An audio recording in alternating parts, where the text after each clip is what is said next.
গত 15.5 বছরে এই অঞ্চলের কোন মেধাবী ভাইরা যারা যাদের পরিবারের একজন সদস্য বিএনপির সাথে জড়িত তারা কেউ চাকরি পায়নি।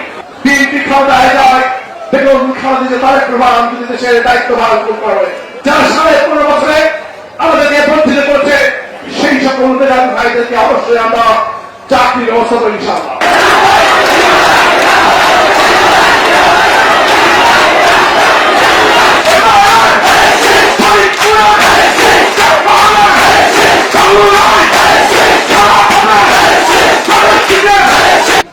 আজকে ধানের শীষে গণজোয়ার সৃষ্টি করছে, আমার প্রতি যে ভালোবাসা দেখিয়েছে, আমার প্রতি যে সহানুভূতি দেখিয়েছে, আমার প্রতি যে সমর্থন দেখিয়েছে, সত্যি সত্যি বলতে চাই, আল্লাহর এই সাক্ষী রেখে বলতে চাই, আমি অত্যন্ত খুশি হয়েছি আপনাদের এই আচার আচরণে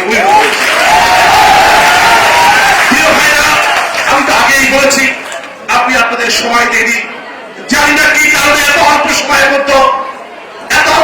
মধ্যে আমাকে এত ভালোবেসে ফেলেছেন।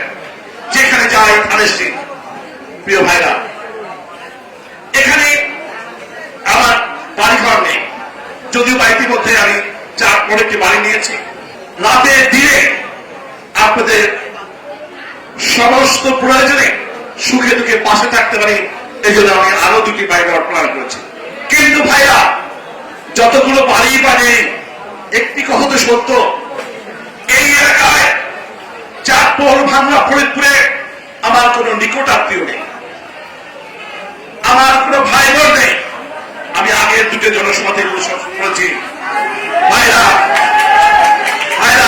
যেহেতু আমার নিকট আত্মীয় নেই, ভাই বোন নেই, তা আজকে উপস্থিত আমাদের দলীয় নেতা কর্মী, মুরব্বীদের, আমাদের যুবক সবার কাছে অনুরোধ করবো, একটি আমার প্রতি, আপনাদের প্রতি আমার অনুরোধ থাকবে, আমার প্রশ্ন থাকবে, আপনারা সবাইকে আমার আপন ভাই বোন থাকতে দাঁড়িয়েছে, আপনারা সবাইকে আমার ভাই বোন দাঁড়িয়েছে, আপন ভাই বোন দাঁড়িয়েছে।